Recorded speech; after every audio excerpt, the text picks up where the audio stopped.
вас походить мы стремимся. Для тех, кто стоит на защите страны, мы души и сердце откроем, отважные надежды, духом сильны, так вечная слава героя. Это человек, который совершил героический поступок. Во времена Великой Отечественной войны очень много солдат и офицеров удостаивались почетного звания Героя России за совершение немыслимых подвигов.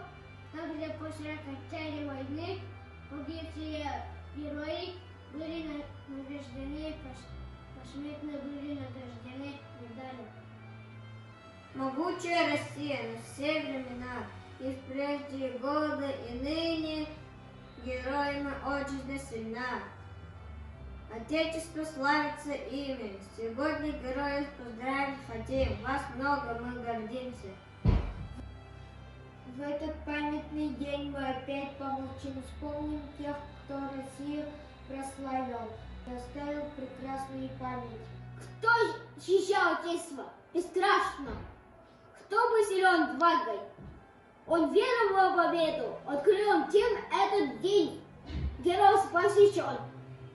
И старикам так этот мир устроен.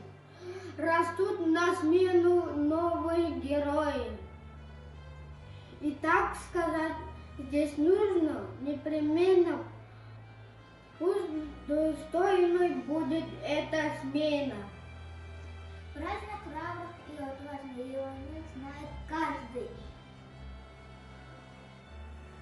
Служат они человечеству, защищая